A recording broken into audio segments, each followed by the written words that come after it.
Friday afternoon at 2:35 p.m., the classroom phone rang while I was teaching chemistry.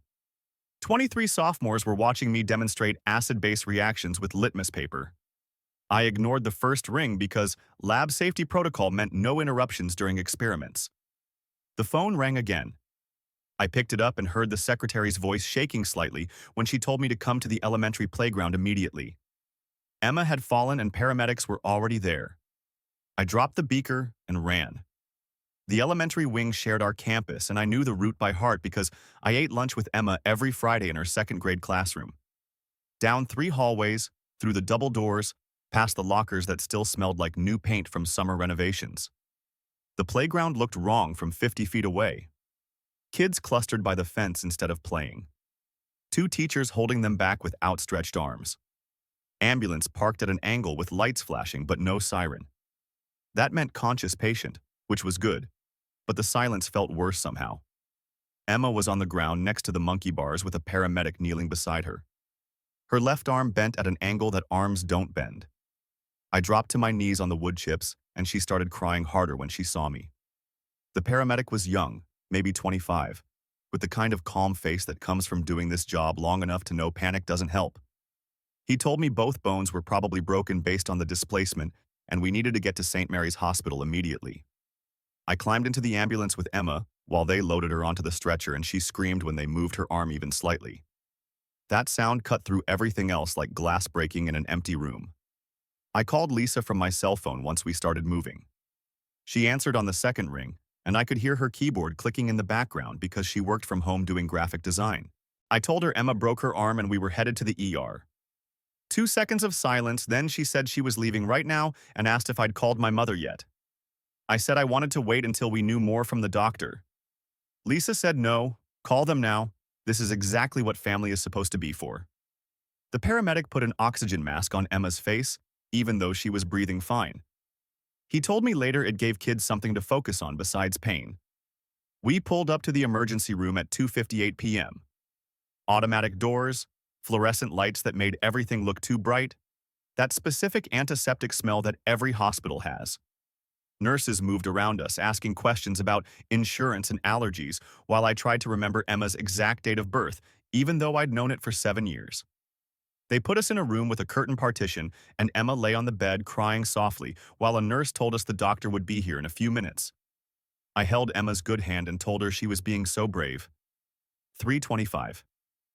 Lisa came through the curtain carrying Emma's stuffed rabbit that she slept with every night and a plastic grocery bag with a change of clothes for me, because I was still wearing my lab coat with chemical stains on the sleeves. Emma grabbed the rabbit with her good hand and held it against her chest. Lisa kissed her forehead and smoothed her hair back and didn't say anything about the arm yet because sometimes not talking about the scary thing helps more than talking about it. 3:30. Dr. Patel came in. She was older, maybe 60, with short gray hair and the kind of gentle voice people use with frightened children. She looked at Emma's arm without touching it and said they needed x-rays before she could tell us anything definite. They wheeled Emma down the hall on the bed, and we followed behind like a small parade.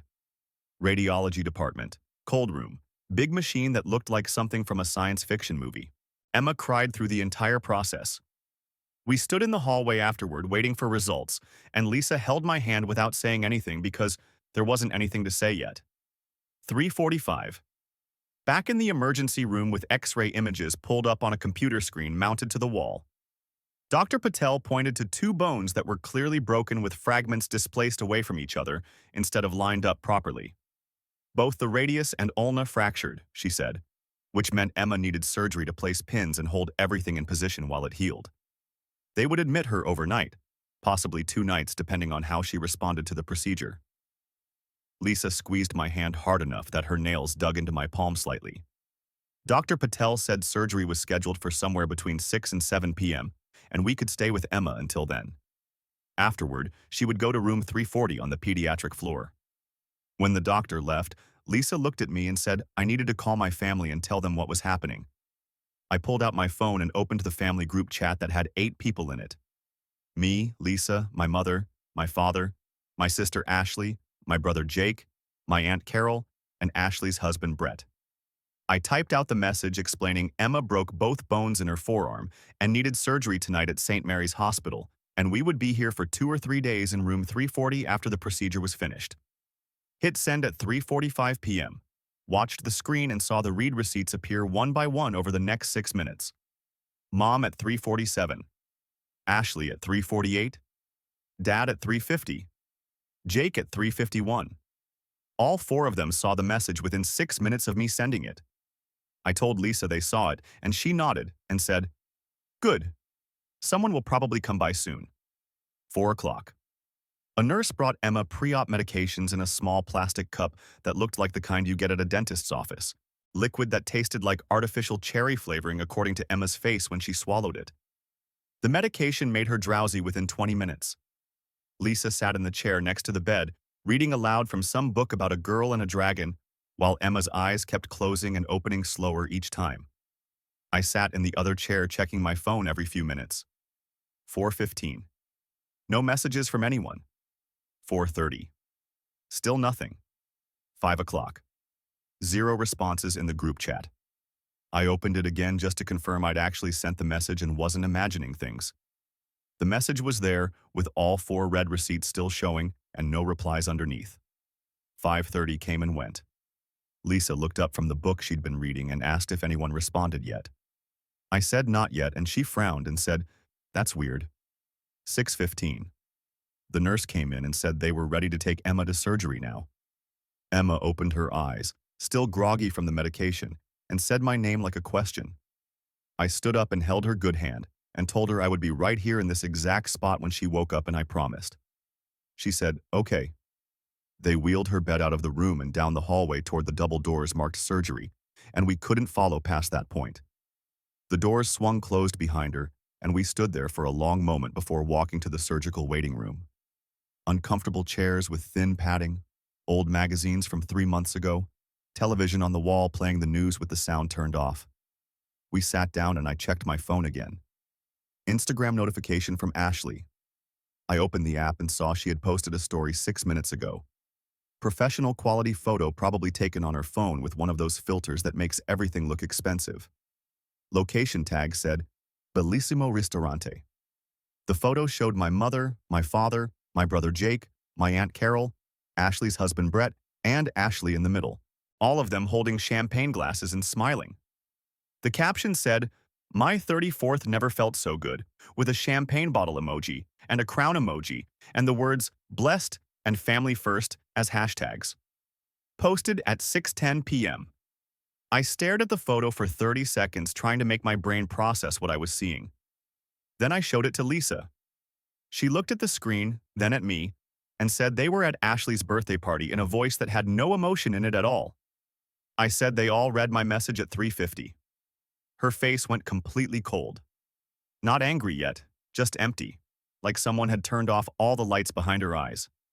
She said to keep watching because there would be more posts. She was right.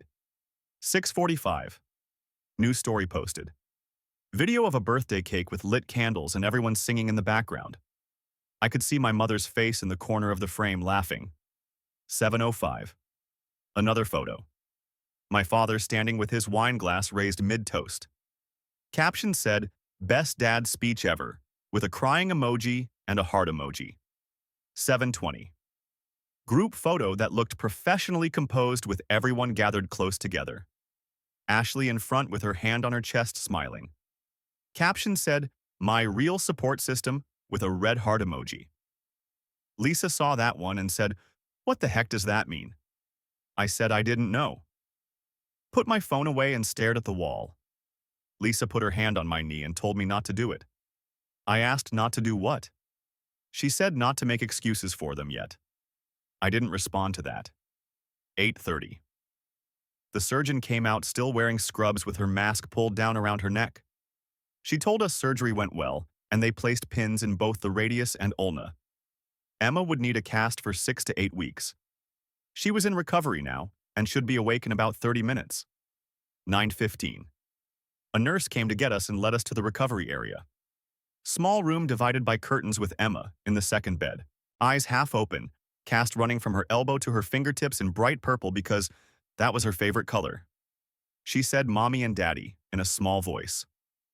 Lisa was next to her, immediately telling her we were both right here. Emma said it hurts, and the nurse adjusted something on the IV and explained that was pain medication kicking in. Emma's eyes focused a little more, and she looked around the small recovery area like she was trying to figure out where she was. Then she asked where Grandma was. Lisa looked at me and I felt something crack inside my chest. I told Emma that Grandma couldn't come tonight. Emma said, "Oh, okay," and closed her eyes again. They moved her to room 340 around 10 o'clock on the pediatric floor where everything was quieter with dimmer lights and nurses who walked in soft-soled shoes that didn't make noise. Lisa curled up in the chair next to Emma's bed and pulled a thin hospital blanket over herself. She fell asleep within minutes because she'd been awake and anxious for 7 straight hours. I sat in the other chair and checked my phone again. Still 0 messages from my family in the group chat. I typed out another message saying Emma was out of surgery and she was okay. Sent it at 10:12 p.m. Watched the screen. Ashley's red receipt appeared at 10:15.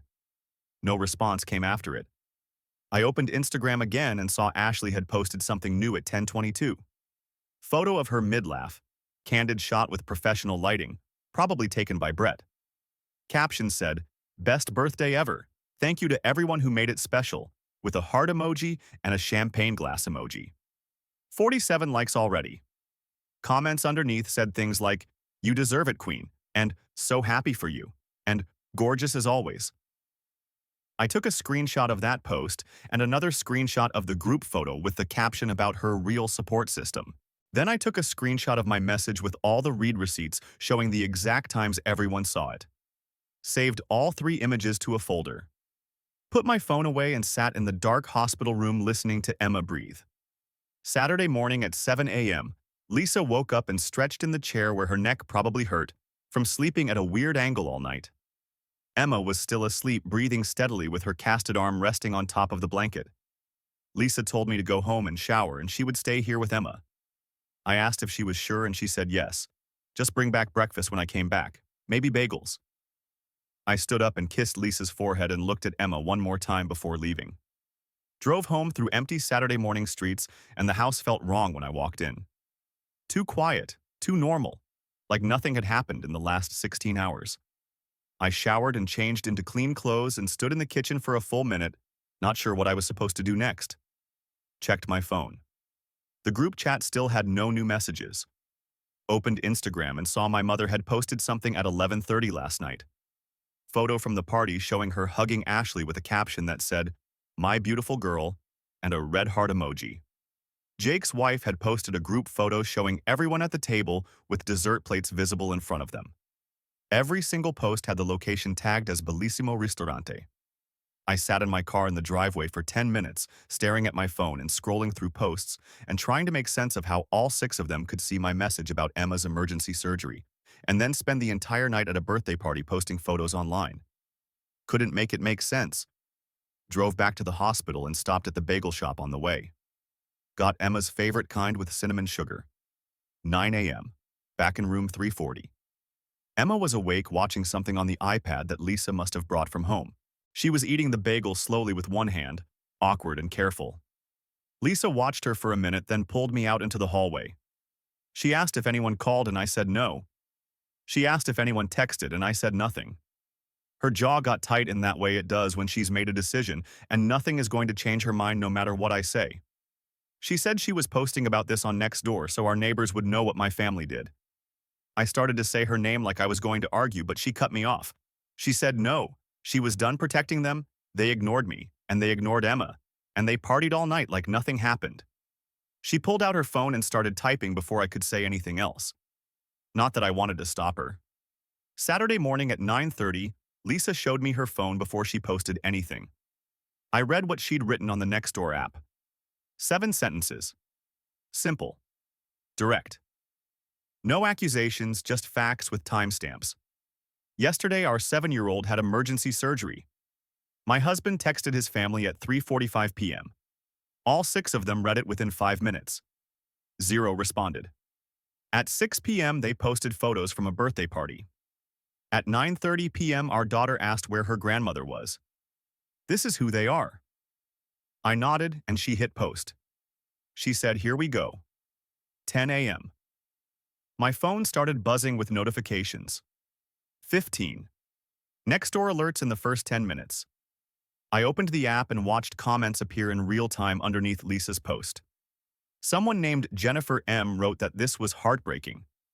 Another commenter asked if I was a teacher at Lincoln High because they recognized my name from parent-teacher conferences last year. A third person asked if the sister was Ashley from Cascade Realty. Someone else wrote that they knew my family and couldn't believe this was true. The reaction count at the bottom of the post climbed from 12 to 43 to 63 within the first hour. I showed Lisa the screen and she just looked at it without saying anything. 10:30. I went down to the hospital cafeteria to get coffee because I hadn't slept more than 2 hours and needed caffeine. The cafeteria was mostly empty on a Saturday morning. Just a few nurses on break and one elderly man eating scrambled eggs alone in the corner. I got my coffee and was heading back to the elevator when my phone rang. Principal Henderson. I answered and he asked how Emma was doing. I told him she was okay. Surgery went well. We'd probably take her home Monday. He said good. He was glad to hear it. Then his voice changed slightly and he said he'd seen something on Nextdoor that morning. He asked if that post was about my family. I stopped walking and stood in the middle of the hallway holding my coffee.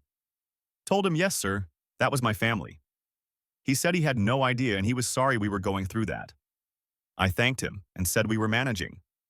Then he asked if my sister was Ashley from Cascade Realty. My stomach dropped. I said yes and asked why he was asking. He explained she was handling his house purchase and they were closing this Monday. Then there was an awkward pause and he said, "Small world anyway, give Emma his best." We hung up. I stood there for another 30 seconds processing that information before walking back to the elevator. 11 a.m., back in Emma's room. Emma was sleeping again. Lisa was reading something on her phone. I pulled out mine and opened Google. Searched for Henderson, Cascade Realty, and 847 Oak Street. Found the listing immediately. House worth $850,000 with professional photos showing a renovated kitchen and a backyard with a pool. Ashley's name was on the listing as the agent. I opened Facebook and went to Ashley's professional page. Scrolled back 3 weeks and found a post with a photo showing Ashley standing between an older couple in front of the same house from the listing. The man was definitely Henderson. Same glasses, same gray hair.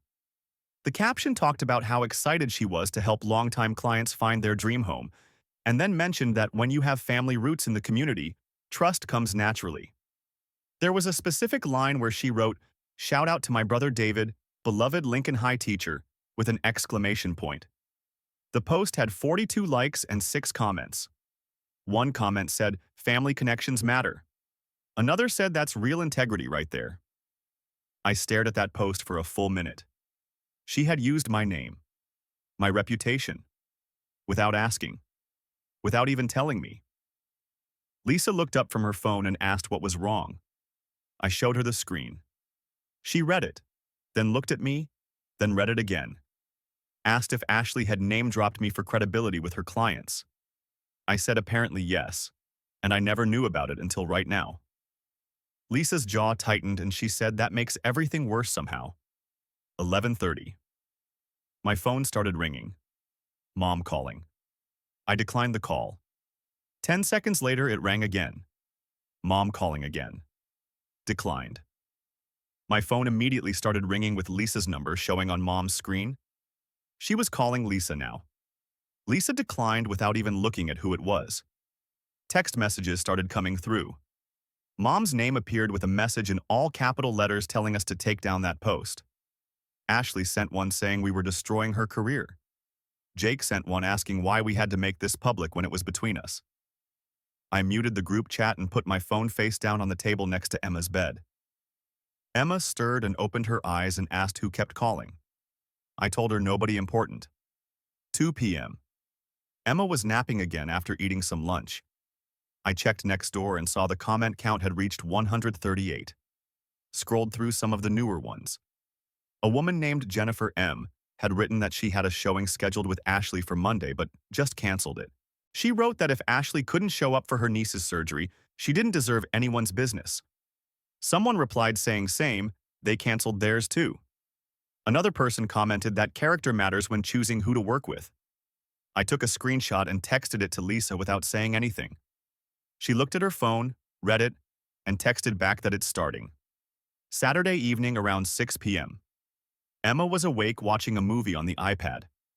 Lisa was carefully brushing Emma's hair and working around the IV line that was still in her good arm because they wanted to keep it in until discharge the next morning.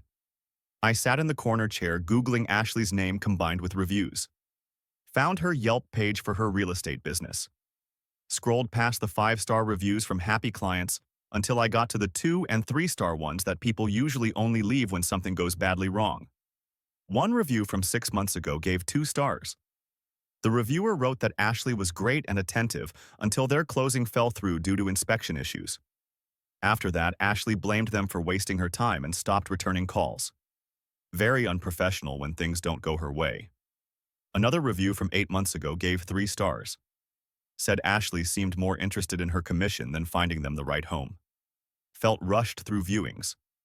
Would not recommend. I said out loud that Ashley's got some bad reviews. Lisa asked, really? I said not many, but there's definitely a pattern of her not handling setbacks well. Lisa said that tracks. Sunday morning at 10 a.m., Dr. Patel came in and said Emma was doing great. Pain was managed well with medication, and we could take her home. Lisa packed up all of Emma's stuff while I signed discharge papers. The nurse removed Emma's IV and gave us a prescription for pain medication and instructions for cast care. I carried Emma to the car because she was still loopy from the medication but smiling. She asked if we could get ice cream on the way home. Lisa said, after lunch, baby. The drive home was quiet and peaceful. Emma fell asleep in her car seat within 5 minutes. I checked my phone at a red light and saw 47 missed calls from various family members since yesterday morning. Didn't listen to any of the voicemails. Sunday afternoon at 3 p.m., Emma was napping on the couch at home. My phone buzzed with a text from Principal Henderson. The message said he'd been thinking about everything that happened Friday and asked if we could talk Monday morning before school started. His office at 7:30 a.m. I texted back, of course. He didn't explain what he wanted to talk about. Lisa asked what I thought he wanted, and I said I honestly didn't know. But I knew. Somewhere in the back of my mind, I knew exactly what he wanted to talk about. Sunday evening around 6 p.m., text from my cousin Melissa, who lived in California and hadn't been at the birthday party. She asked how Emma was doing and if she was okay. Then she added that Ashley had called her earlier freaking out about canceled clients and asking what happened. I texted back that Emma was fine and thanks for asking. As for Ashley, she'd have to ask her directly. Melissa responded asking if it was true that I'd turned the town against Ashley. I wrote back that I told the truth and people made their own choices based on that information. Melissa sent back a thumbs up and said she didn't blame me. That text confirmed Ashley was losing multiple clients, not just Henderson. Monday morning at 7:15, I walked into Lincoln High through the main entrance. Lisa stayed home with Emma, who was supposed to rest for at least one more day before going back to school. The halls were empty because students wouldn't arrive for another 45 minutes. Walked to Henderson's office. Door was open. He was sitting at his desk with his coffee and waved me in. He asked if I wanted coffee and I said I was good. He told me he wanted to be direct because he respected me too much to dance around what he needed to say. He'd been thinking about the house purchase all weekend. I stayed quiet and let him talk. He said he'd lived in Ridgemont for 30 years and knew a lot of people in this community. After that Nextdoor post went up on Saturday, his phone hadn't stopped ringing. Parents calling, other teachers calling, everyone asking if he knew about my family situation. I started to apologize for making things awkward, but he cut me off and told me not to apologize. Then he asked if Ashley had used my name in her marketing materials. I pulled out my phone and showed him the Facebook post from 3 weeks ago, with the line about family roots and specifically mentioning me as her brother who taught at Lincoln. He read it, and his face changed. Got harder somehow. He said, I see. Then he told me he was pulling out of the house purchase. I started to say he didn't have to do that, but he interrupted again and said, yes, he did have to do that.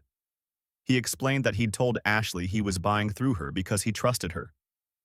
Part of that trust was based on her talking about her close family connections and specifically mentioning me by name. She'd used my reputation to build credibility with him. I said I didn't know she'd done that. He said he believed me, which actually made it worse. She'd exploited my good name without my permission and then ignored my daughter's emergency surgery to go party. That wasn't someone he wanted to do business with. I asked what he was going to tell her. He said the truth, that he'd reconsidered.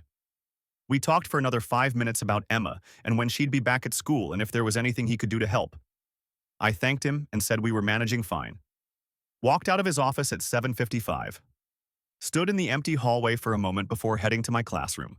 For the first time in years, I felt something I couldn't quite name at first. Then I realized what it was. I felt seen. Not by my family who'd ignored me for a birthday party, but by my boss who'd made a business decision based on character. That felt like something. Monday morning at 8 a.m., I was back in my classroom teaching the periodic table to a group of juniors who looked half asleep. Lisa stayed home with Emma, who needed at least one more day of rest before returning to school.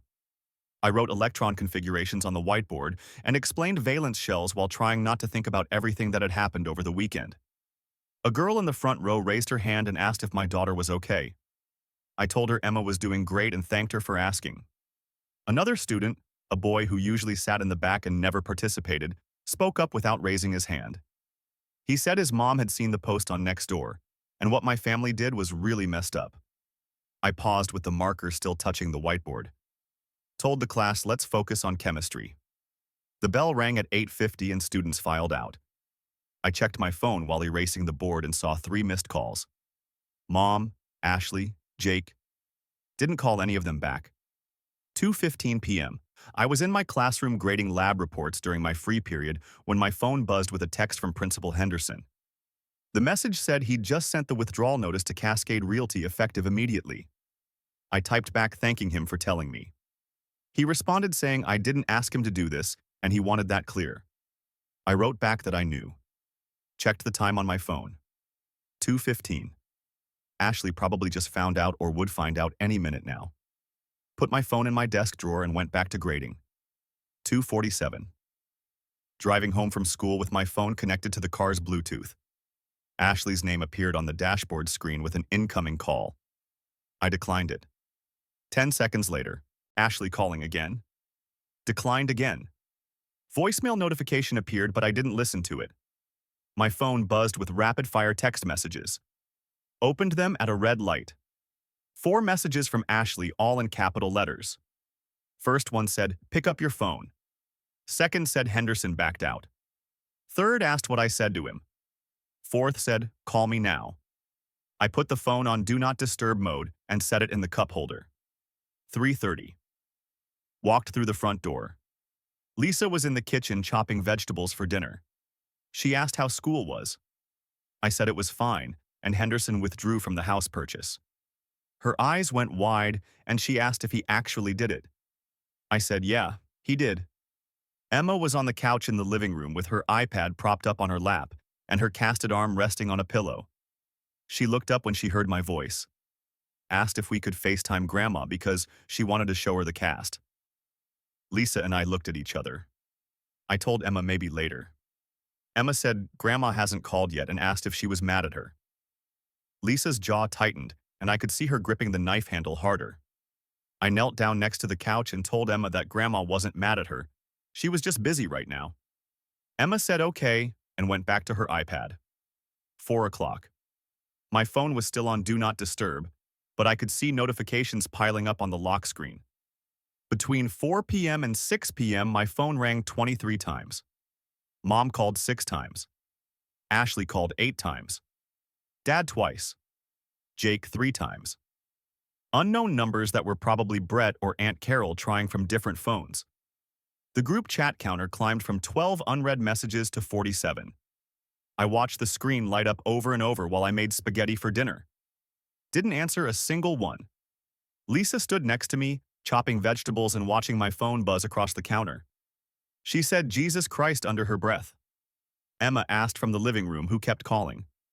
I told her nobody important. 6:30. Emma was in bed after taking her pain medication. Lisa and I sat on the couch and I told her I was going to listen to one voicemail just to see what they were saying. Opened my phone and scrolled through 14 voicemails. Picked the one from Ashley that came in at 6:03. Pressed play and put it on speaker so Lisa could hear. Ashley's voice came through crying and screaming. She said my name and told me to pick up. Said Henderson backed out and she just lost $25,000. Said he wouldn't return her calls and asked what I said to him. Accused me of sabotaging her. Then her voice got louder and she said, all this was because of a broken arm. And kids break arms all the time. Said I was destroying her career over nothing. Told me to call her back. The voicemail ended.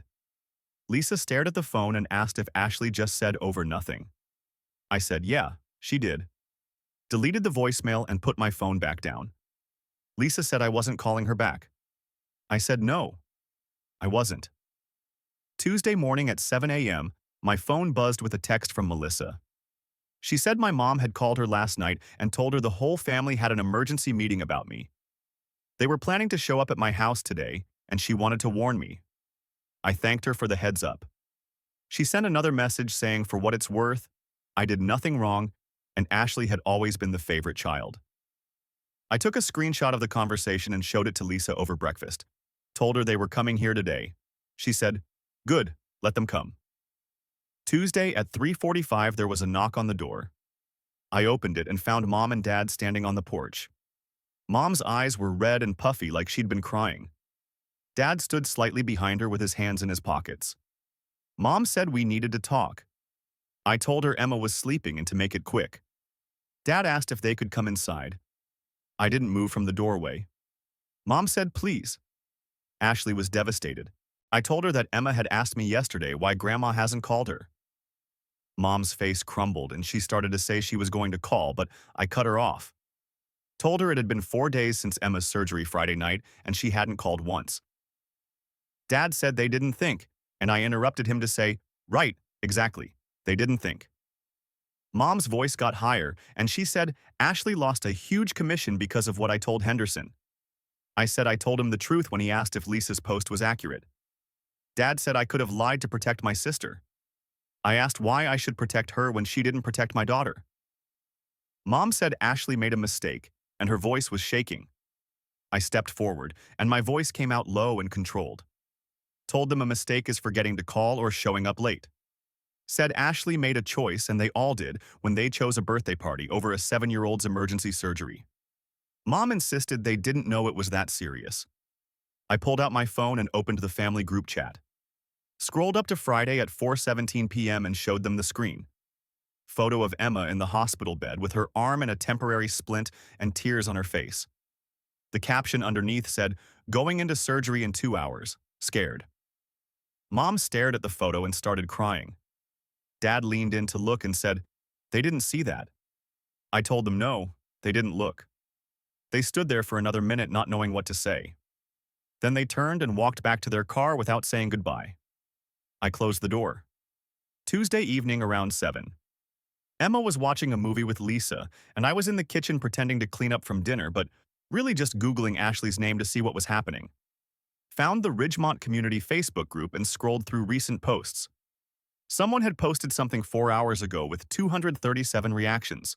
The post said, if you're looking for a realtor, maybe avoid someone who skips family emergencies for birthday parties, and character matters. 143 comments underneath. Someone wrote that they heard about this and the next door post was brutal. Another person said Ashley's brother was a teacher at Lincoln and he was a good guy and they felt bad for him. Third comment said Ashley used her brother's name for credibility and then ghosted his kid. I took a screenshot and showed Lisa. She looked at it and said, it's out of our hands now. Wednesday morning. Emma was eating cereal at the kitchen table and watching me make coffee. She said my name and I asked what's up. She asked why Grandma didn't come to the hospital last Friday. I sat down across from her and told her the truth in the simplest way I could. Said Grandma made a bad choice and went to Aunt Ashley's party instead. Emma said, oh, and then asked if the party was more fun than visiting her. My chest felt tight. I told her no, nothing is more fun than being with her. She asked then, why did Grandma go? I said, I don't know, baby. Emma was quiet for a long moment while she stirred her cereal around in the bowl. Then she said she didn't think she wanted to see Grandma anymore. Lisa was standing in the doorway and I saw her eyes start to water. Wednesday at 4 p.m. there was aggressive knocking on the front door. I opened it and Ashley was standing there. She looked terrible. Hair unwashed, dark circles under her eyes, same clothes she'd probably worn yesterday. She said we needed to talk. I told her no, we didn't.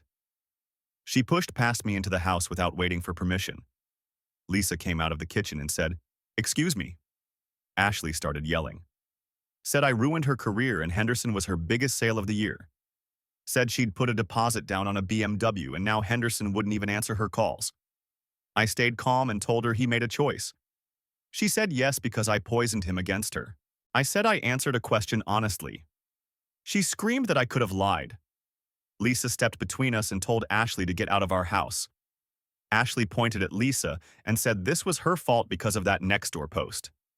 Lisa said the post told the truth and Ashley ignored her niece's surgery to go party.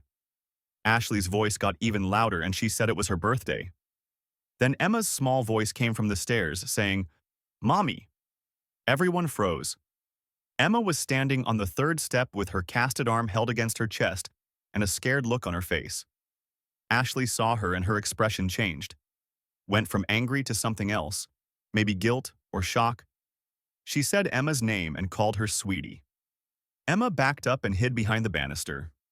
I said get out and my voice was quiet but deadly. Ashley said she just wanted to explain. I said out. Now. She looked at Emma one more time then turned and walked to the door. I followed her and locked it behind her after she left. Emma didn't ask about her again. 6 weeks later in mid-October, Emma's cast came off. The doctor cut through the purple fiberglass with a small saw that made Emma giggle because it tickled.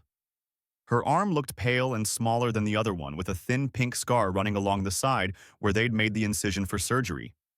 Life had settled into a new rhythm. Emma back at school. Lisa working from her home office. Me teaching chemistry and coming home to a house that felt quieter than it used to. My phone rang one Tuesday morning while I was making breakfast. Mom's name on the screen. First time she'd called in 6 weeks that I'd actually considered answering. I answered. She asked how Emma was doing and her voice sounded tentative like she was testing whether I'd hang up. I told her Emma was fine and the cast came off 2 weeks ago. Mom's voice broke slightly when she said she was sorry she wasn't there. I said I know. She asked if they could visit Emma and see how she was doing. I told her I'd ask Emma and see what she wanted. After I hung up, Emma was sitting at the kitchen table coloring. I told her Grandma had called and wanted to visit. Emma didn't look up from her drawing. Asked why. I said Grandma wanted to see her and make sure she was doing okay. Emma kept coloring and asked where Grandma was when she was hurt. I told her the truth. At Aunt Ashley's party. Emma was quiet for a long moment. Then she said she didn't want to see Grandma yet. Maybe later, but not now. I told her that was fair and she didn't have to do anything she wasn't ready for. She went back to coloring like the conversation was over. Late October. Text from Melissa saying she heard Ashley had switched brokerages. Cascade let her go and she started at a smaller firm with a pay cut. I asked if Ashley was okay. Melissa said financially she was struggling, and personally it seemed like everything was finally hitting her about what she'd lost. I didn't respond to that. Lisa read the messages over my shoulder and asked if I felt bad. I said no. November brought parent-teacher conferences. I stayed late on a Thursday evening meeting with parents about their kids' chemistry grades. Principal Henderson stopped by my classroom around 7 p.m. when most people had left. He asked if I had a minute. Told him, of course. He said he wanted me to know he'd bought a different house with a different agent. Then he thanked me for being honest with him back in September and said it showed a lot about my character. I said I just told him the truth. He said that's exactly the point and left. Week before Thanksgiving, Lisa asked what we were doing for the holiday. Emma said she wanted to go somewhere, just the three of us. Suggested the beach because she wanted to see the ocean. Lisa mentioned Cannon Beach and Emma's face lit up. I said, let's do it. Mom called that week asking if we were coming for Thanksgiving. I told her no. She said it had been 2 months and Emma needed her family. I said Emma has family, me and Lisa, and that's enough. She asked if I was really going to keep Emma from her grandparents. I told her I'd asked Emma if she wanted to visit and Emma said no. Then I said Emma was 7 years old and understood consequences better than any of them did. Mom didn't have a response to that. We rented a small house in Cannon Beach for Thanksgiving weekend. 2 bedrooms, kitchen with a view of the ocean, walking distance to the sand. I cooked a turkey that was probably too big for 3 people. Emma and Lisa decorated the table with construction paper turkeys Emma had made at school. Dinner was quiet and peaceful. Just the 3 of us at a table meant for 6. Emma said this was better than last year. I asked why. She said nobody's mean here. Lisa squeezed my hand under the table and didn't say anything. First week of December. Text from Ashley. First time she'd contacted me in 10 weeks. The message said she knew I probably wouldn't respond, but she wanted to say she was sorry. Should have come to the hospital. Should have checked on Emma. Called herself selfish. Said she didn't expect forgiveness, but needed me to know she finally understood what she'd done. I read it 3 times. Showed Lisa and asked if I should respond. She said that was up to me. I waited 2 days. Finally typed back that I hoped she did understand. Sent it. She didn't reply and I didn't expect her to. January. 3 months after the accident. Emma finished her last physical therapy appointment and the doctor said she had full range of motion restored. Good as new. Emma demonstrated by touching her fingertips to her shoulder and straightening her arm completely. Asked if she could do gymnastics again. Doctor said yes, but start slow. In the car on the way home, Emma asked if I thought Grandma was fixed, like her arm was fixed. I asked what she meant. She said like whether Grandma was sorry now. I told her I thought so. Emma said maybe we could visit after her first gymnastics class. I said, okay, February, Saturday afternoon visit to Mom's house. We agreed on 2 hours maximum. Mom cried when she saw Emma and apologized for not being there. Emma said it's okay, she was better now. Mom thanked me for coming.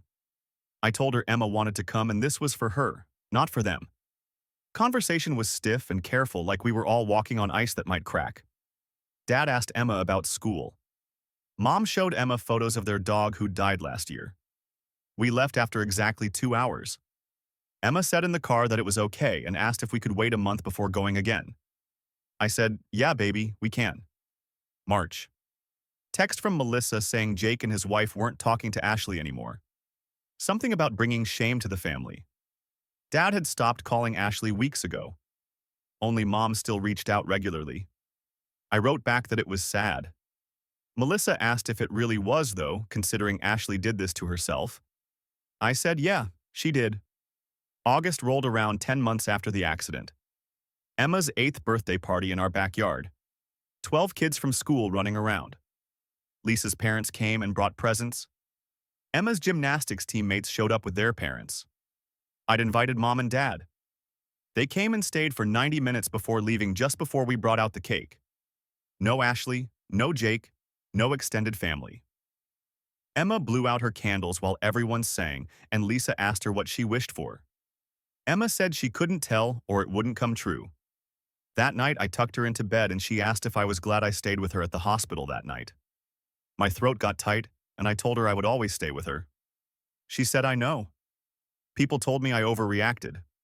Said a broken arm wasn't worth destroying family relationships over. Said I should have let it go, but they didn't understand what it was really about. It wasn't about the broken arm or the surgery or even the birthday party. It was about 6 people seeing my message and choosing to ignore it. It was about my daughter asking where her grandmother was when she woke up scared and in pain. That question cost Ashley $25,000 and her reputation. Cost my parents their relationship with their granddaughter. Cost me nothing because the people who mattered showed up. Lisa, the nurses, my principal, my neighbors, strangers on the internet who understood that character matters. Mom visits once a month now with strict time limits.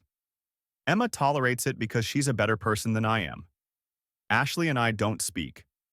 Maybe we will someday. Maybe we won't. Jake sends birthday cards that Emma doesn't open. Emma's arm healed in 6 weeks, but my family is still broken and probably always will be. But Emma's happy. She has real friends. She does gymnastics 3 times a week. She knows what loyalty looks like because she watched me choose her over everyone who shared my last name. Some people think that makes me cold. Maybe they're right. But I'd rather be cold and present than warm and absent. Every single time. Emma's scar faded to a thin white line by the time she turned 9. She traced it sometimes while doing homework or watching TV. Asked her once if it bothered her. She said no. Said it reminded her that bones heal stronger where they break. I didn't tell her that's not scientifically accurate. Didn't matter. Let her believe in the metaphor.